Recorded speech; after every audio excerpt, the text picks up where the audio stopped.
You're listening to the Podcast Detroit Network.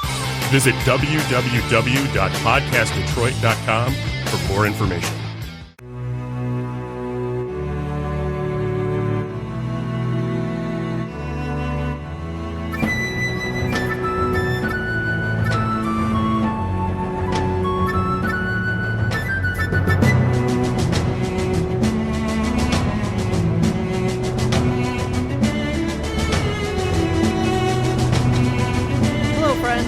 Episode 42 of Storyteller Conclave. This is a show all about helping you run the best tabletop role-playing game that you can, whether you're a new storyteller or dungeon master learning the craft, or an experienced storyteller looking to take your game to the next level. I am Sarah. I'm Rob. Hi, Rob. Hi. How we doing?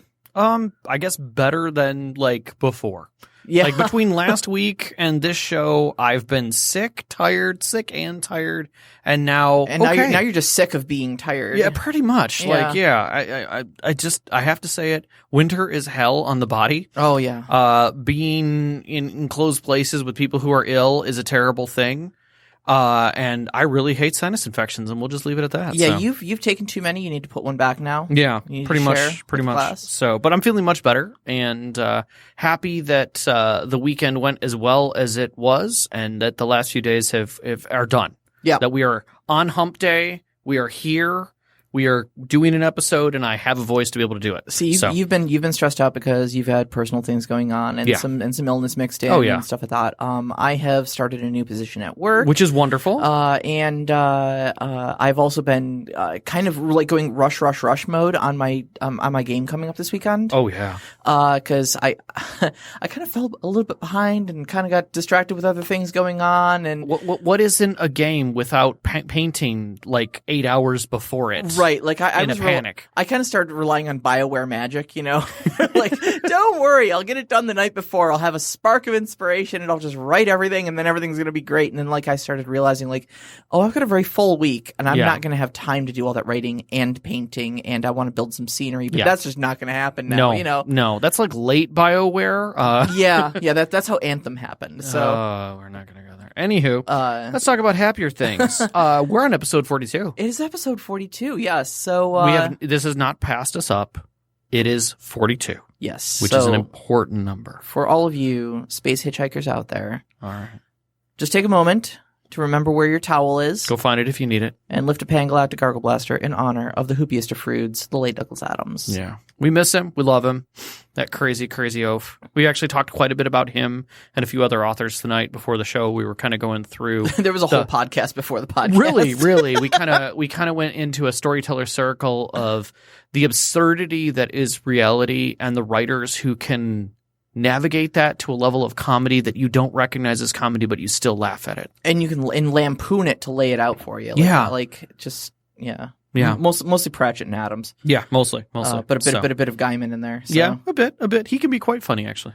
We also would like to give a quick shout out and welcome to all the new members that we showed up on the Discord. Oh my God, we had so many. Right. I lost track of names that hit the lists, but we had 5 new people join? 4 or 5? I don't know if it was that many. I got Hollow Lordlon came in. Verandas came in.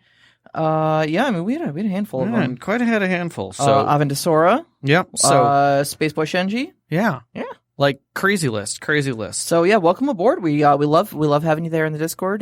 Feel free to join the discussion. Yes. It's there for everybody. Thank you, Sam. By the way, I see that you hyped in 3. That is pretty awesome. Thank you. Mm-hmm. And I see Knox is out there chatting with us tonight as well. Knox is actually my third point here that I wanted to bring up before we get into our what's the third point? Because about 3:30 or so today. Oh yeah. He starts blowing up my phone, and yes. I'm in the middle of a case at work, and I'm like, what the hell is going on? Where's the damn fire?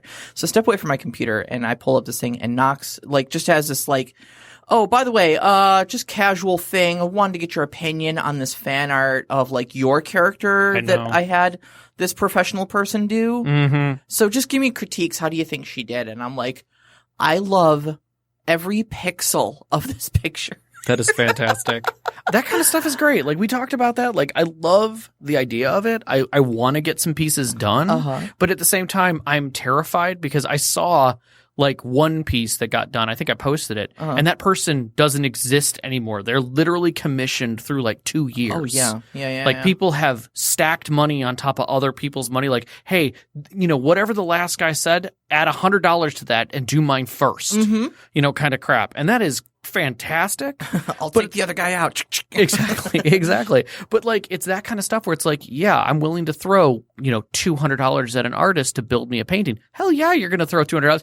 You can't even get like wall art for that cheap these days. Right. So to have an artist do something like that, yeah, I would totally like drop coin to have a custom piece of art done. No, he's quick to correct us here in the live chat saying it's just a draft. Yeah, and that's true. I'm sure he'll post it for everybody to see when it's done. Yes, and there's more questions to be asked because obviously I'm throwing random numbers out there. I don't know what the actual numbers are. But holy crap, the rough draft is spot the hell on, and it's awesome seeing my role-playing character like in, not drawn by my own hand, just there. Like I can't even put it into words, which is bad for a podcast, actually. Yeah, we should probably not discuss this. Right. All right. We have a topic. Let's move on. Yeah, 5 minutes was well spent. All right. Have you ever seen the movie Galaxy Quest? Yes. All right. So you know where I'm going with this. I'm feeling it. There's this scene where they're in the bowels of the spaceship. Oh, God, yeah. Okay. No, I know exactly where and you're they going. round a corner, and there is like flame jets coming out of the side of the hallway, and like these giant like hammers, like chompers, I think they called them, and they're like, it looks like a Super Mario Brothers level. Yeah. And they're like, why is this even here? They're like, oh, they built the spaceship around the episode designs. It was in the episode. This episode was poorly written. And it's kind of a D&D trope. That they kind of threw in there because it's what a lot of like dungeons are built around, where it's just like random death trap sort of crap. Who built this? What psychopath paid to have this built? Psychopath.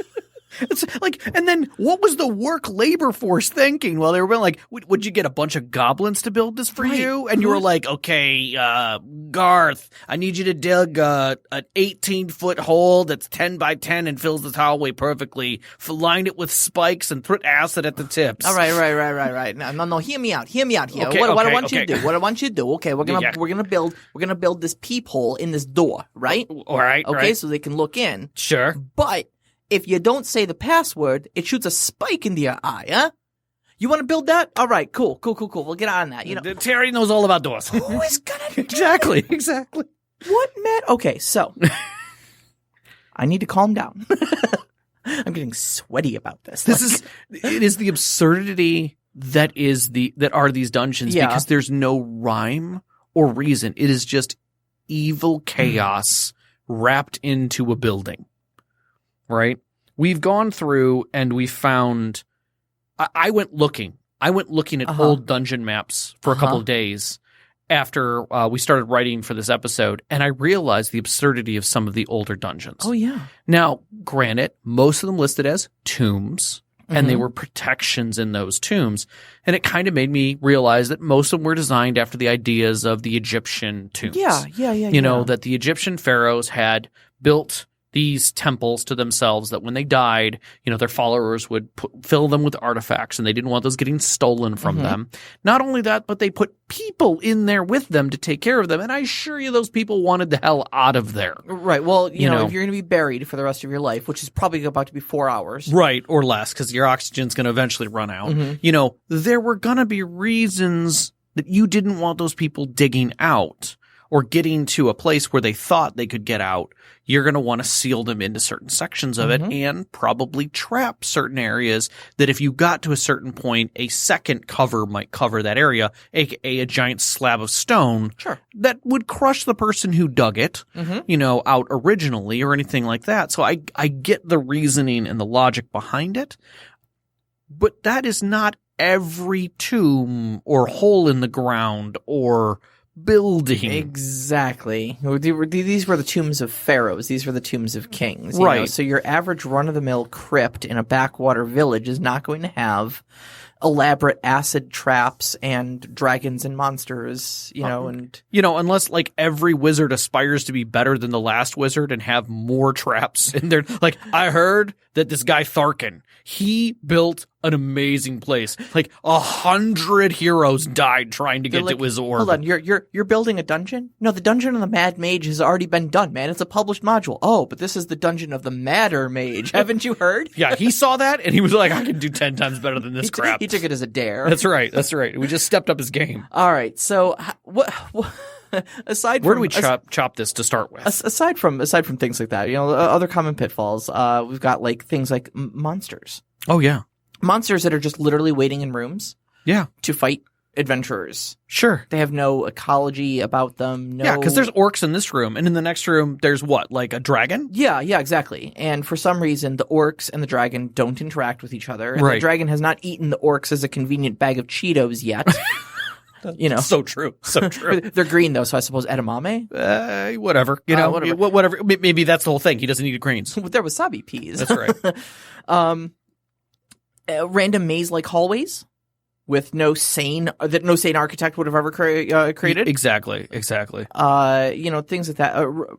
Rooms with no purpose other than to house an elaborate puzzle.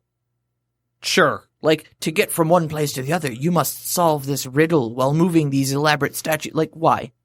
Just put a key in a lock. You ready? It's cheaper. It's CAPTCHA. It was the original CAPTCHA. CAPTCHA. Are you a robot? Do this little test for me, human. He who must cross this bridge must click upon all pictures that contain school buses. Ha ha!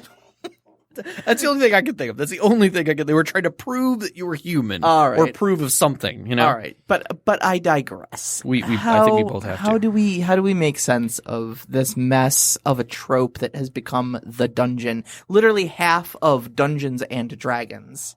Yeah, that's true. I mean, we have less dragons now. I mean, it's right in the damn title. So we have to have more dungeons. The question is what is a dungeon really? Right. I mean, by terms, we know that a dungeon is some kind of a dark, dank location filled with horrors and traps that must be cleansed, cleaned, or looted. That's what we're expecting out of it. Yeah. But it doesn't have to fit. To fit that, it can be any number of things. Sure. Or any number of reasons why it's there. So back to, let's be reasonable people. Yeah. And let's think about, why is it there? Right. Like, there's no question, like, yes, your rogues, you have 2 rogues in your game. They're both bored as sin because all they do is backstab and they want a little bit more out of life than backstab. And you're like, all right, I'm going to make them a dungeon. Disarm something. They want to unlock something. Unfortunately, you're in the middle of the woods. Yeah. You're nowhere near a town and you're like, okay, what do I do? I'll have a crypt or an abandoned tower from a mage and it will be a dungeon. Sure. Great. Sure. First question you ask is, what was it before it became a dungeon? Like you just listed off 2 great ones. A crypt, an old tower, ruined temple to a forgotten god. I think that's a good one. I love that one. Let's see here. Is it maybe a dragon? And it could be something entirely different. Like it doesn't have to be a building, Lots of things qualify kind of as dungeons. So like it could be a dragon's den. I like a mine. Mines are always a good one because mines are good. And this is something I think that leads into other areas. Like you can easily say that mine got reused. Yeah. Because like we as a society reuse buildings all the time. Sure. Like it may have been a schoolhouse to start with and then became a church. And then because it's in the middle of downtown Ann Arbor, somebody gutted it and turned it into a very expensive house. Club. I think that's actually what Clutch Cargo's is. Yeah. See, there you go. In Pontiac, so, like, in 50 years, it could be a bazaar or any number of other structures that happen there. I assure you there are people who look at some of the places that, kids hang out today and they're like, that wasn't what it was to start with. Mm-hmm. I mean, I know for a fact that on Van Dyke, there's a hotel that used to run a con by the name of Confusion where people did some things because it's a con, and it is now a retiree's home. Okay. The energy in that building is very different. Very different. It's very different right now. But that's the kind of thing. Things change over time as well. Exactly. So, when you're building a dungeon, think about that first and foremost. What was this structure? What was it 100 years ago? What was it 1,000 years ago? What was its original purpose when it was made? And a lot of times those should be very simple. Like, this was the tomb of a dude. Great. So he's probably going to have a place where he rests. There may be a spot for his stuff. Yeah. You know, there's probably a preparation chamber because they're not going to prepare him hundreds of miles away and drag his butt to the place where he wanted to rest. That took a while to build. You know, and lastly, I assure you, and this is my favorite part about it, it's going to be small. Yeah. Whatever the start point is, it's small because anybody else who's building up to that person's death is doing it on commission in some case. You know, there's whatever it was, whether it's godlike powers you're receiving or you're doing it out of love and devotion, that building's going to be relatively small for the most part. Yeah. So start with that. Start with that. So then once you've got your original template of, okay, this is a tomb, then you can do whatever the hell you want to it. You can just drop 1,000 years of weathering on it, essentially. Yeah. You know, if you've made an elaborate structure and you're like, oh, this is way too big, cave some hallways in. That happens all the time.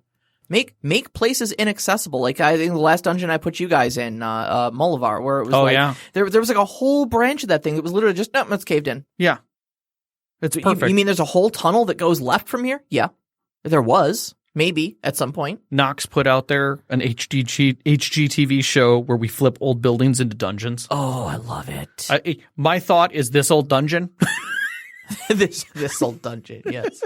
You know, you've got like a worker who's literally like today on this old dungeon, Harbaugh has found himself the lair of the Knock King. It's been cleared out for many years, but after he cleaned out the cobwebs, the goblins, and the giant spiders, he's turning it into a pub. We'll see tonight if they can recognize his permits for allowing him to drain that swamp. He's a subsistence farmer. She's a bard who sings at the local tavern for a few gold a night. Their budget is $1.3 million. That would be fantastic. The problem is that house hunters are an actual monster in D&D. Yes. They're like giant mimics. Sure. So that'd be true. But I'm with you. So we can't call it that. That's an entirely different show. You have things that change. So over 1,000 years, the dungeon, maybe some of the walls came down because of a cave-in on the side of it. Maybe they didn't know that there was a sinkhole in an area because those things can pop up any number of places. So now you have a section of a well-built structure that has been divulged into a cavern. Yeah. So now you've got this cavern section. And there are actually quite a few older dungeon maps that show things like that, where you've got this beautifully hewn area, and then there's a sinkhole, or there's just a cavern that's attached to it, either by purpose because it was a secret way out or way in, you know, depending on if it's like pirates hiding their gold, you know. Yeah. But again, it was attached to it. But again, there's time in there. Different things happen at different times. Exactly. So. Last dungeon, or one of the last dungeons you guys went into, the entire floor was shifted like 10 degrees to the left, and like half of the room was flooded. Yep. Because there was just the earth just moved. You know, I mean, I had you guys in my gnome city, and you literally came into it, walked down the stairs into water. Yeah. Like it had flooded, and the water was relatively clean, somewhat, but disturbed, murky, if you will. We'll get there though. Yeah. We'll get there though. All right, so. The big question that we're kind of getting at here is what has happened to the place between then and now? Yep. Okay. So you build your original template with what it originally was in its pristine condition. Yep. Then you just start dropping crap on it. Sure. All right. So cave-ins, things like that. But there's bigger questions to be answered other than just sticking stuff in your dungeon. All right.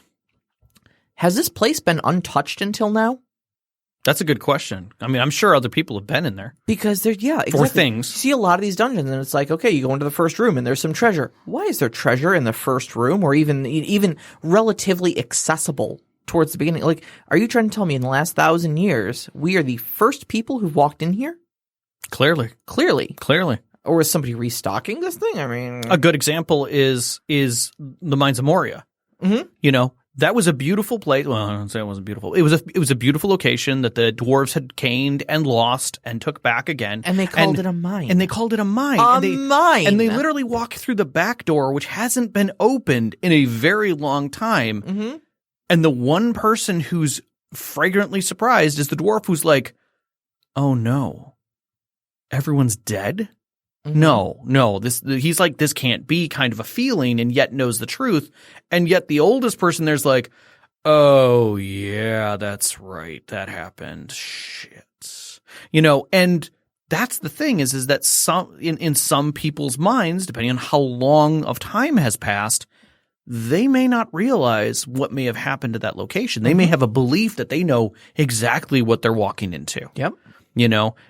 I think that's a perfect something you could bring perfectly against a bard or a lore master in your game, who is just like, hey, I want to know more about this where we're going. Great, roll it. Mm-hmm. Temple's been used for the last 250 years. There's constant scholars who wander in and out of there. There's, acolytes who actively use it. It's a thriving temple. It's beautiful. Fountains on 3 different levels. You've heard tale that there's a library at one section of it, and a viewing chamber where light comes in through this. And you tell them this whole thing. All of that is what the last person wrote probably 60, 70 years ago. Oof. Before it was abandoned. Oof. And Yep. now it's abandoned. And now it's overgrown, and a couple other things have moved in, and yeah. Maybe whatever the reason for abandoning it is still there. Yep. So. All right. So, or maybe it has been untouched.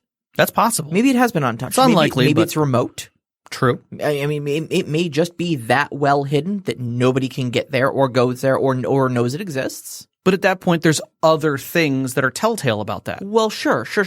But we'll get there. Though. Sure. I'm just saying is we're talking about like the initial state of not having been pillaged by a bunch of other people is all. Yes. Is it guarded by something? Right. Were there like magical statues that kill anybody who tries to come in there or something like that are right. eternal and did you find the Southern Cross kind of thing? Yeah, exactly. Is it just locked? Yeah. I mean, was it sealed away with an ancient tablet that, in a dead language that one person can maybe decipher the entire thing? Yeah. Maybe that lands in the hands of the adventurers. Can you only open the door at a certain time of year with a certain light and Yes. a certain key? And for a very damn good reason, because whatever's in there should stay in there. Correct. That sort of stuff. Or maybe it's just that there's an ancient curse that deters people, or a story that deters people. They may not actually, everybody who goes in there may not actually die of a curse. Mm-mm. They may just legitimately die because there's goblins in there or something like that. But tetanus. They're dying from tetanus. Word travels. Yeah. And suddenly people start going, you know what? That place is more trouble than it's worth. It's cursed. Yeah. Yeah. Little Timmy went there when he was young and died when he fell in, and nobody could get him out because nobody could get through the hole that was the size of him. Yep. 100 years later, many have died there. Some wails can be heard from a child that fell there decades ago. It said the darkness reached up and snatched him. Right. Yeah. And yet that's the only person who's ever died there because everyone else has been told never go to hell there. Yep. All right. So if it isn't remote or locked or cursed or whatever to keep people out, okay, if Sure. Then why is there still loot in there? He does, Knox. He gets in tons of trouble. I would say, first off, because there's something else there. Okay. That doesn't care about the loot, but cares about what's there. Like, a lot of times creatures will crawl into places and reuse them. A lot of creatures today, a lot of animals today, reuse other things, stuff. Yeah, absolutely. Burrows, caves. Heck, we were playing Mouse Guard. Yeah, a couple that was weeks a perfect ago. example. And there was a snake that was using an old ground squirrel burrow or something like that. It was a decent size, so it may have even been like a vole or a mole. Yeah. Space, but it had gone in there to live and have its time, and we're like, it's way too close to this, this mouse commune. We need to get this thing out of here. Man, fighting a milk snake is scary when you're a mouse. Yeah, it's kind of like fighting a exquisite naga. Oh, yeah, shiny naga. Yeah. All right. So, but what if? But here's the thing, though. What if your place is already looted? Yeah, I would expect it to be. Like, I've done that multiple times before. Like, last dungeon I took you guys into, there was an entire section of that place that was just picked clean. I mean, the only thing I didn't put in there was like graffiti, but it's only because spray paint doesn't exist in my world, No, and like sometimes maybe you do make it in, and everything's just ruined. It's it's been weathered. It's rotten. It's mildewed. Books are destroyed. Things Yep. are just destroyed around it because mold is a thing. Yeah, exactly. So but you can use this as some really great dramatic effect. Okay, because and it doesn't mean that like the dungeon is useless though. Okay, first off, if other things have moved in there, they've probably got their own valuables. Possibly, Like, sure, the ancient 1,000-year relics might be long gone and sold on whatever black market exists in the area. Sure. But the bandits that moved in there, maybe they've got some stuff that they've stolen from locals. They've got their own stuff. Maybe there is, a dragon that has decided that this ancient cave system is a good resting place for him or something like that and sets up in there. Dragons have hordes. Yeah, Nox wants an ambivalent god who really just doesn't care about the gold that's in there, and it's just like, yo, you guys want some money? I'm just sitting around in here. Oh yeah, that stuff. Just take a pile. It's like in the corner or whatever. Yeah, it's dirty. I don't like dirty money. I literally wash all my gold pieces before I go into town, kind of thing. Now, one of the other cool things you can do with loot though is loot half of your dungeon. Yeah. Okay. Because if your characters are clever enough and if you're subtle enough with it, your characters will suddenly realize that they went from a completely picked clean dungeon to a dungeon that is rife with valuables. And they'll begin wondering why all this stuff has remained safe. And oh God, I'm in danger. Exactly. Yeah. Exactly. Or we'll do the opposite where they'll just be like, oh, there's more. Oh, there's more. Hey, grab all this stuff. And then that's when the ancient undead lich rises from his grave and goes, hey, by the way. Yeah. That's a no-no. Yeah. I mean, I love in video games where you'll be walking through an area and there's literally just crap everywhere. And you're like, where did this come? How did these bandits walk right by this bag on the ground and ignore the 2 scrolls, 3 gems, and 12 gold? 700 phoenix down. So 700 gold and a phoenix down. Yeah. How was this missed in all of this? Kind of a thing. All right. So, another big question you got to ask yourself: is the structure intact? We talked a little bit about this earlier, but a little some things that will take out structures over time. Water damage is a huge thing. Huge. Water destroys everything it touches. It feels really benign when it's just a little bit of rain, but you do it over 1,000 years, and man, oh man, do it over 10 years. Yeah. Talk to anybody who's ever been in the insurance remediation business. They will tell you hours of water will ruin things. Well, yeah, when it's built of wood drywall, but no. Literally, look at old farmhouses. Oh, wow. Yeah. Yeah. You do not want to be anywhere near an old farmhouse that has a flooded basement. Oof. Where the water has slowly been constantly filling and draining out of it. Oof. Yeah, feel that. It sucks.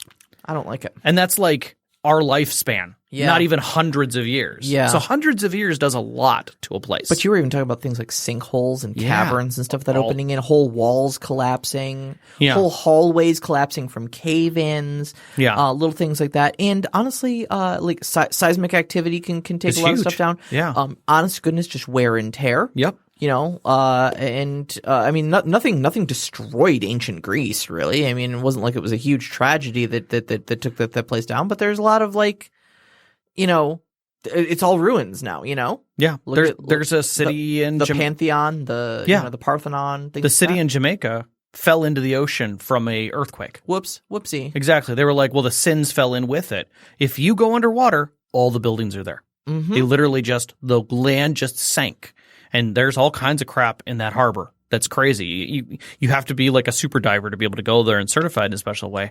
But it's part of that. Like that's a history that happened. That's practically within our knowledge of lifetime and is still something that can happen. So you don't have to go very far to find inspiration for something that's crazy in your mind to push that envelope a little bit. Now, keep in mind, too, that, again, if you are not assuming that you are the first adventurers to go in there, swords swinging around, fireballs going off, I mean, tons of stuff in there.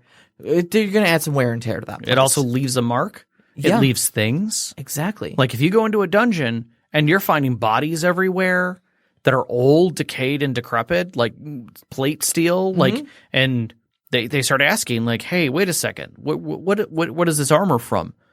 This is dwarven armor. We're in an elven crypt. How is this here? Right. So now you've got to ask, like, well, how did they get there? So that's where you have to come into like, okay, who else has been here?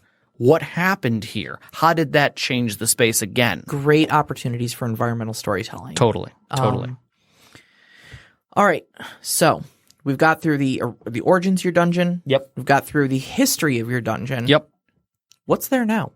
It's a good question. What does it look like right now? Yeah. All right. So question number 1. Are the old inhabitants still there? This is especially true for things like undead and crypts. Ghosts. Zombies. Or if this was the prison of an ageless monstrosity. Yeah. A couple thousand years passing may not have bothered them much. Right. I mean, or if it's a holding cell for something. Yeah. They might be annoyed, but if they are indeed ageless, they're still there. Yeah. Is this a vessel of a god that was left here? And they like Doctor Who did that with basically like an image of the devil. Mm-hmm. And basically there was this giant horned reaper dude, and he was just like, you're just a thing. You're not even it. Like, no, you were actually the cell holding. Oh no. Yep. Crap. I remember David Tennant fights the devil. Yep. And that is a fantastic dungeon in that design, is that realistically the dungeon was to keep this thing that was holding the evil back. Mm-hmm. This physical vessel that locked it to something flesh and bone, so that it would live forever with it inside. Yep. Something like that. That's good. That's good environmental design for future proofing, if you will. All right. So if it's not the old inhabitants, are there new inhabitants? Goblins move into things all the time. Bandits find little holes in the ground to hide out from the law and stuff like that, stash their goods and whatnot. It doesn't have to just be goblins and bandits. I know we say goblins and bandits a lot, but because they're popular, they're easy choices. But there's all sorts of things that could move in there. All sorts of wildlife, both exotic and natural. Also, some benign things could be in there. We're not saying that every dungeon has to be started with something evil. There could be like archaeologists there. Yeah. Other plunderers, other people going in there for the same reason you are. Exactly. And maybe they don't want you there. I mean, this is the whole like Lara Croft Tomb Raider thing going on. Yeah. Think back to our very first session of my game. The all the treasure that you guys found in that dungeon, because it had been picked over 100 times before. That was other people. You were fighting goblins that had moved in afterwards. You certainly weren't fighting the ancient elves that had died off 1,000 years ago. All the treasure was on an old adventuring party that went in there and got killed by the goblins. You were just picking the stuff off of their bodies. So there's that. But if you are going to put new, living creatures in there, think a little bit about the ecology. Right. Okay. How do they survive in there?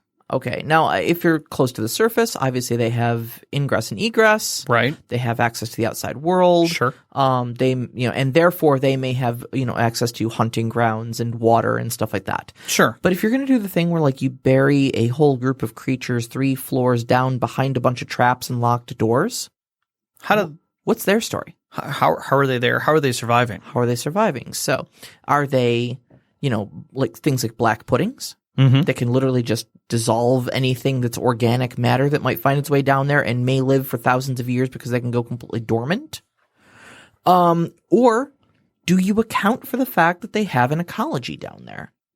Is there maybe a larger cavern they have access to with a subterranean stream running through it for water? Yeah, maybe they were there first, and this is just another place to be. Maybe they can feed off of some, bioluminescent fungus that grows on the walls or something. I don't know, but think about it. Yeah, I mean, is there a sea cave that leads up into this thing, and that's the warm spot when the sea rises? Like, they just go back up inside, and then they come back down when the sea falls back down. So at different times, they're in that room, and sometimes they're not. Is there a season to it? Like, are they like bears? Do they only use the space at a certain time, for a specific reason? The whole idea that something can be a seasonal or persistent, like this space was originally a dungeon. These other guys came in and looted it, but their whole thing is the reason why they looted it was because it was a safe place that they could hunker down for 6 months while their energies changed, you know, or whatever, or they did a specific ritual or something. So they come here for that ritual, and you're just here on the days when they're not there, you know? I heard a great story about Warhammer 40,000 where it was like these humans moved onto this planet and they found these old Eldar ruins and they moved in and they created a whole civilization, and like a couple hundred years passed, and then all of a sudden out of the blue the Eldar come and they attack them because they were just popped out for lunch. Right. And now they come back and they find the human infested. Right. They're literally. Like, we were gone for only 1,000 years, guys. Come on. It's like we abandoned the place. Exactly. In their mind, blink of the eye. The stove was still warm. Exactly. Exactly. I left something on, you know. I came back to check this. All right. So let's see here. I got to find my place in my notes again here. Yep. All right. So if you do put stuff in your dungeon, living stuff. Sure. And it is not all one group, how does it interact with each other? Do they have like a civilization there? I mean, we mentioned orcs in one room, dragon in the other. Sure.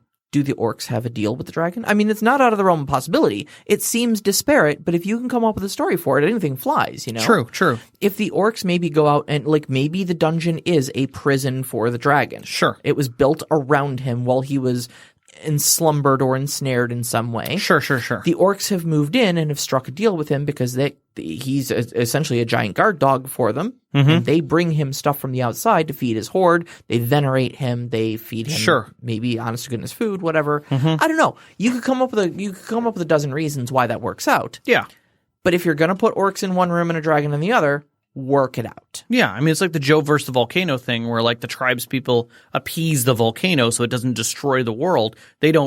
All they know is that when he makes his large cry, it shakes the world, and they're like, okay, well, we're not going to do that anymore. And the last time he breathed fire, he literally burned half the village. So we're just going to keep bringing him food and things that he asks for and pray that he just keeps giving us these blessings, which happen to be spells. Yep. You know, and healing people when they need to be healed and things like that. So when people go to defeat the volcano is actually a dragon that's locked in the basement. Nox says, a giant lives there, and the monsters are his appliances, just like in the Flintstones. Dragon stove. Dude, that would be fantastic. Okay.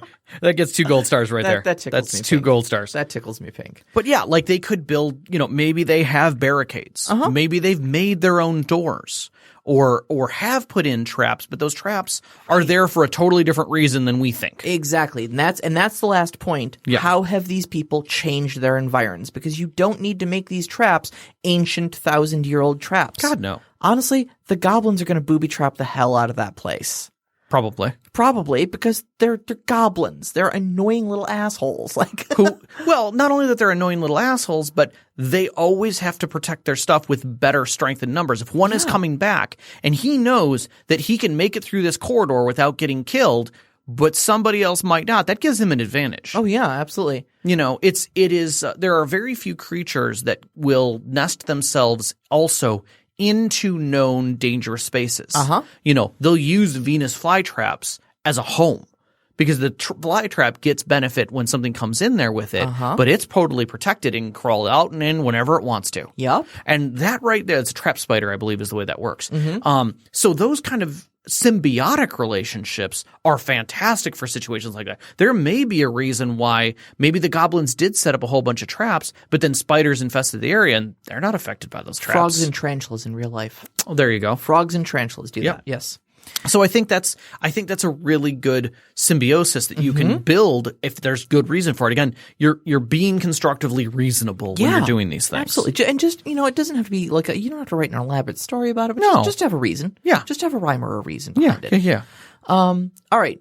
Speaking of traps. Which is the whole reason why anybody wants to do this stuff, really. Why? Just why? People are... Why? Okay, so let's be reasonable. It's an old trope, and it just carried on, and now we're here. A trap in its simplistic form is not something that people tend to design unless they're trying to capture something or trying to kill something. And both of those things are terrible for layers. But what it could be is something you believe is a trap. A trap is just a poorly designed mechanical process that could cause harm to somebody else. Okay, that's the truth. So, for instance, if this guy designed a doorway and he's an orc and it swings from left to right, and you don't know that when you pull this lever, this whole cinder block is going to come smashing against the right wall. That's a trap. That's a Sorry, trap, sure. that's a trap. It's poorly designed, but it gets the job done in the end, right? I'm thinking of a quote from Darkest Dungeon. Okay. Like, so odd is the trap maker's is this trap maker's profession, never there to witness his own creation's efficacy. On the other hand, if you really want to have a psychotic trap maker who actually traps something and waits around to watch, I think that's fantastic. Oof. Like, imagine a wizard who actually really loves watching people get caught in traps. These are the guys who pull the flies off of wings to watch them squirm around. I think you just said the flies off of wings. Yes, I did. The wings off of flies. It's okay. I think you probably had it right for them. Yeah. Exactly. Akbar had it right. It's a trap. All right. So that being said, elaborate traps should be rare, as the feats of engineering used to make them work, especially if your dungeon is thousands of years old, is astronomical. Do you know, like, man, I've seen padlocks that have rusted shut after 2 years out in the rain. yeah. Let alone thousands of years in the bottom of a dungeon that's going to work perfectly off of elaborate acts of pulleys and clockwork. And yet, in the bottom of an ocean, we found a device with gears and cogs in it that had it not been at the bottom of an ocean and would have made it on the ship to its final destination, probably would still be functional today because the craftsmen took the time to make it. I mean, Clockworkers can do amazing things but it was on the bottom of an ocean. at that time. Exactly. So my thought is this. There are mechanics, simple mechanics, that can last a long time. Okay. But I'm not going to say that a vined roped pulley made from hempen line That's what I'm is talking going to about. last 1,000 years. Yeah. So, yeah. All right. Now, we also talked about like it would require. Hold on. I want to pause for just one second. Okay. Knox has a point. When cliche is out in the open, cliche is acceptable. If I am running a game That's that is fair. literally cliche, Adventure is a perfect example. 100% the temple that my adventurer is going into is going to have cliched traps and a giant boulder course it and will. rolling discs that have ancient gods on them that no one recognizes. And I'm going to have to shift some weights and carefully walk across a floor. All this crap is cliche, and in a cliche world, that's 100% acceptable. Any game system in which Nazi zombie robots from the dark side of the moon is a relatively common occurrence, I'm going to give that one to you. Yes, absolutely. So we're not saying don't do it. There's We're a time and a place for it, is what I'm saying. Yeah. When you're gracing the edge of realism and acceptance into the mind's eye of a reasonable fantasy world, that's where we're going with Yes. this. Yes. We are stepping away from the unreasonable and exquisite and moving trope and moving back to reasonable. I don't know how we're moving back to reasonable. We're doing it. When have we ever moved towards reasonable in this podcast? We're talking about goblins as if they are a legitimate creature with an understanding and like a societal norm that everyone on this conversation can understand. Real talk about goblins, though. I mean, I'm sure there are people on this podcast who are just like, goblins do that? the hot take on goblins on this podcast.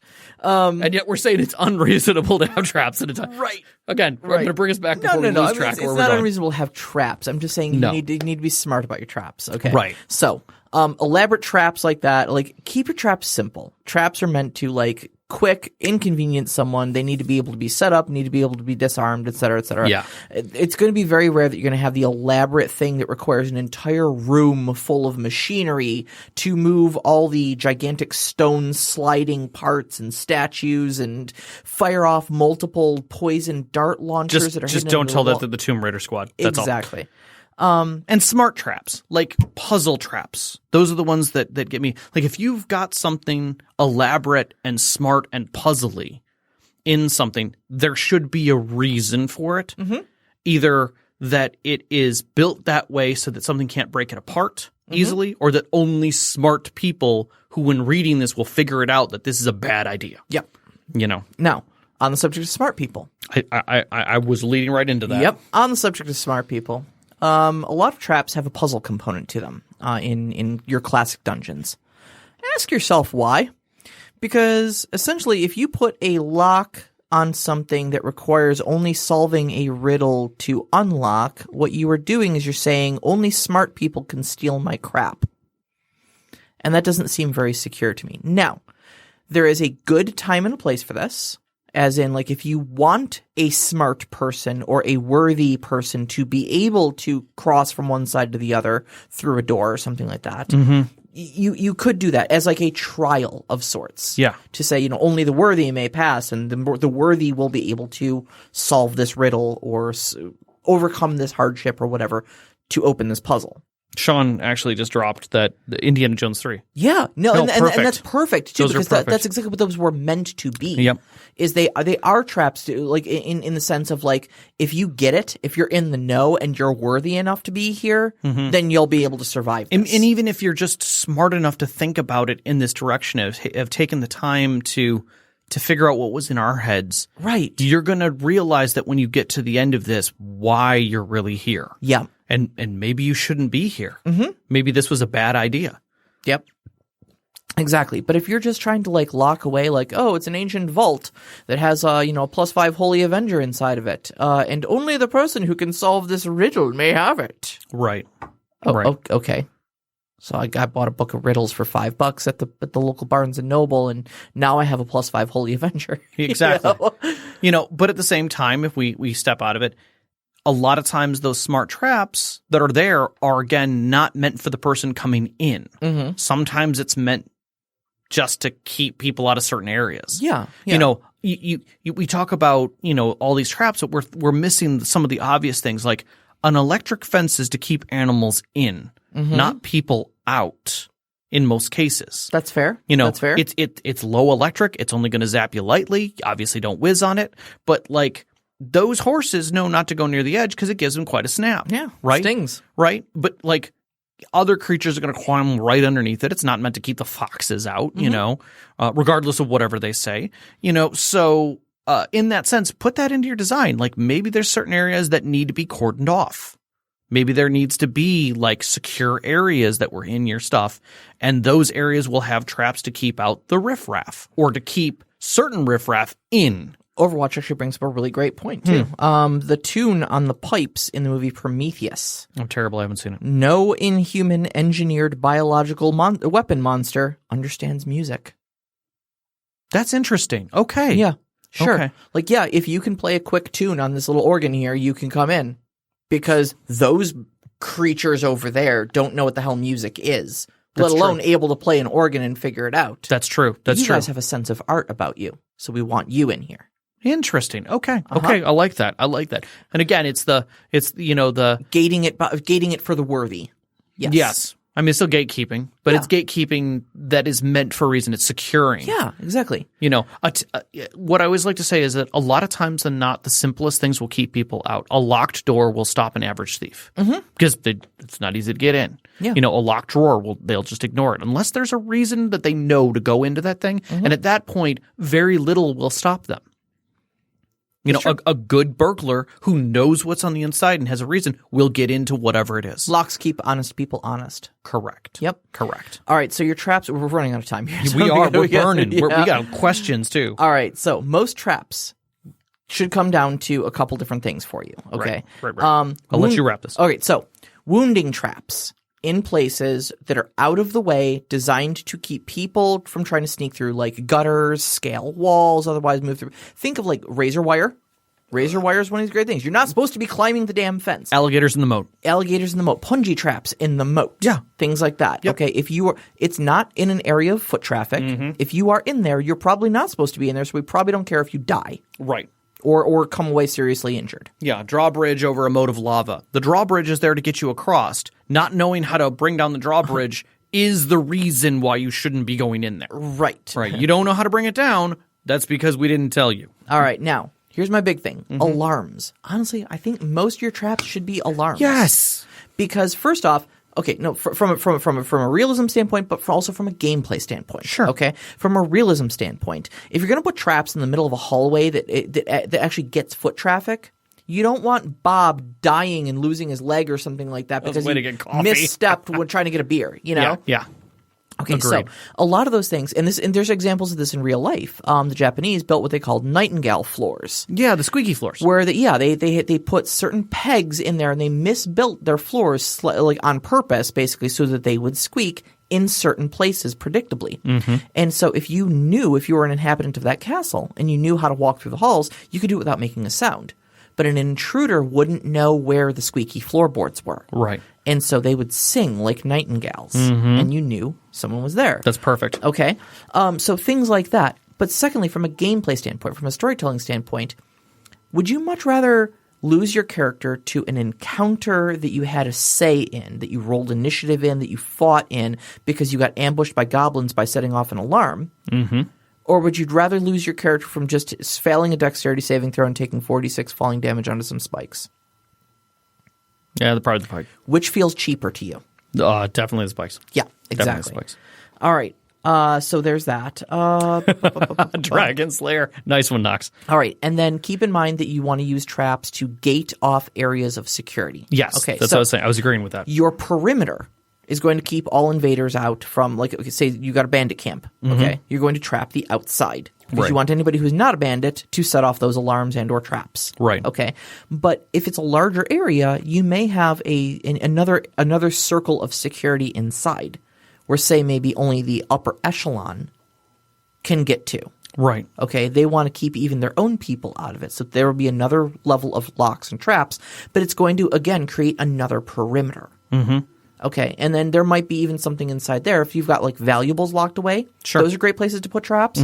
But again, it's designed to keep even maybe their own people out. You know? Yep. But that's where you're going to put those things. All right.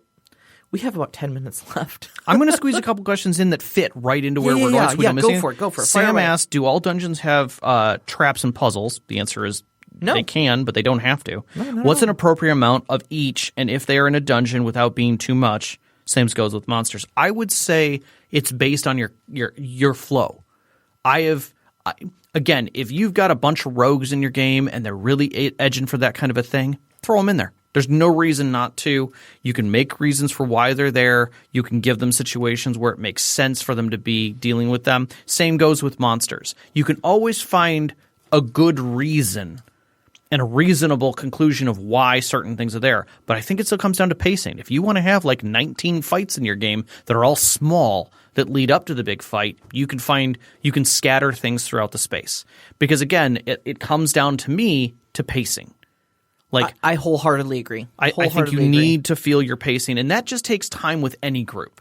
Like I know the timings on my groups that I play with. I have a 6-hour window to play with them at max, and in that 6 hours, I need to get some social in there. I need to get some movement in there. I need to get some plot in there, and probably maybe a handful of fights, maybe 4 or 5 really good fights, and some interaction with the environment so that they can make some rolls and some services. Yeah. And that is it. That's all I got. I don't have time to have 19 mini goblin fights with these people, or a bunch of trap rolls to find out if they can survive it to get past a very intricate trap. But if that's what I'm staging for that evening, that's what I'm going to focus on. I'm going to make it worthwhile for them. The only thing I'll add is that if you add too many traps, you're going to start making your group paranoid. Oh, God, and yes. it will be I move 10 feet, I check for traps. I tap Roll the with my dice. 10-foot pole, yeah. Yes, exactly. I move 10 feet, I check for traps, and you're going to be doing that for 4 hours. So try not to go overboard, but, I mean, again, pacing. Grab Nox's. I think this fits as well. Alrighty then. Knox in the Box asks, what are some good methods for implementing secret passages and also ways to clue players into them? Ooh, I like that. I had something, but go right ahead. Okay, off the top of my head, secret passages, there may be airflow through there, so you're going to be able to see dust moving in or out, possibly through a crack. Scratches on the floor? Scratches on the floor. Or however they move. Where places move, yes, exactly. Moving parts. And again, time changes. For instance, if you're going to a castle, like, maybe you're in an old castle that had secret passages, maybe the things that made them secret, portraits, mirrors, things like that hid them, are broken. And it's obvious that there's something odd going on there. Yeah. They may even be open. Yeah, a little bit exactly. broken in a way, and they have to be forced. There might be like water leaking from the other side or something like that in an odd way. Or another thing I think too, and this rewards a player for putting in things into non-combat skills. If a player has like cartography skills or whatnot, clue them in that there's a space that doesn't look like it fits with the rest of the room. Like this room is not big enough to fill the space that it should. Yeah. Or good perception will do that. If somebody has an exceptionally high passive perception, maybe they're just noticing these things a lot better. Yeah. You know? Like you feel like this should go about 15 feet further back. Yeah. You've been around this space, and this wall shouldn't be here. Yeah. There should be at least another 10 by 10 amount of space here. What's going on? Right. Those kind of moments. Or like, make a quick cartography roll for me, Exactly. Also, the whole thing, like not fully fitted electrical light, but still have candelabras on the wall. Why is that candelabra there? That's a good question. A gas lamp in a weird position, or an oil lamp that's in a weird position. Yep. A whole bookshelf that's disheveled except for 4 books that are stacked together nice and neat. Yep. That's a little odd. Yep. So, all right, let's grab another one here while we still have a little bit of time. Overwatch doesn't ask a lot of them. No, okay. What's the best non-video game Indiana Jones Tomb Raider style puzzle you've put or seen in a dungeon? Something different than flipping levers, deciphering scripts, tricking the Kappa into bowling its head, or getting Mr. Meesig to say something Mysbeg to say his name backwards, for instance. I think the best one that I witnessed, I think, was Z Bradshaw's discussion on the one room, the trick room that he put into With a the dungeon. counter on it? Yeah, it was just a counter. That's all it was. Yep. It just counted down sinisterly from 20 to down to 0, and a button in the middle of the room reset the timer. Yes. When it got to like 5 from 20, it would go red. You could see like visible numbers on the wall too, and they would count down. There were glyphs that glyphs counted on the down, wall that counted down. And then when it got to 5, like everything would turn red, and like the lights went out, except for like all these glowing stuff and stuff like that. But and so they thought it was just so menacing, and they hit the button and it would reset it, and it was 20. 19. And they're like, what do we do? And he would count down, like he would do that. So they would have to make that decision while it was counting, and all it was just a timer. If they just let it run out, the door would open. Because the door closed behind them, and the new door wouldn't open until it was basically an airlock, effectively. Yeah. But it would just terrify them. And they had no idea. Another one was the orb. There was an orb in the middle of the room, and it was discriminately, without question, they read it, and it said, "Do not destroy this." And like everyone knew that if you destroyed that, terrible things would happen to you and befall you. And I think sometimes the simplest things will get your players going for hours trying to figure something out. Something that you just thought was random and simple, they will pour over like you wouldn't believe. It's just a chair. That's right. It's just a chair. It's just a chair. It's just a chair. I honestly, I can't think of it. I don't do traps in dungeons a lot. And honestly, most of the traps that I do implement are Indiana Jones / Tomb Raider style. So I don't have a good one here. My favorite trap that I've ever implemented though was there was a like 10 by 10 by 10 stone cube, and it was suspended in the ceiling, and underneath it was a glyph. It was a magical glyph, and the glyph was actually keeping a reverse gravity spell active to keep the brick in the ceiling. Yep. And anytime the plane of the glyph was broken, it deactivated. And so that block would come smashing down. If they tried to dispel the glyph, it would come smashing down. So the trick then became, how do you get underneath it? And there was some pretty inventive solutions to it. I liked how my group got through that. Yep. Do you want to grab one more? We only got like 2 minutes left. You're gonna real quick one. The Mad Elf. Okay. How do you? Let's see here. Okay, so how do you work with in-game character relationships? Married characters from last week. Or characters in relationships with NPCs? Yeah, this is a carryover from last week, but I still like the question, so I wanted to ask it. Anytime that you've got in-game character relationships where it's predetermined, I think that's between the characters, and you're basically just dabbling things at it. Yeah. You may address their family. You might address other things that are involved with that situation. And anytime you have characters in relationship with NPCs, if it's not established at the beginning of the game, the onset, the background, and it's something that occurs, I think anything that occurs should definitely be a positive and an interaction with them. I think it's something that is in the story beforehand, like they have a big family who lives on this farm, and they have great relationship with them, and then the player doesn't interact with them at all.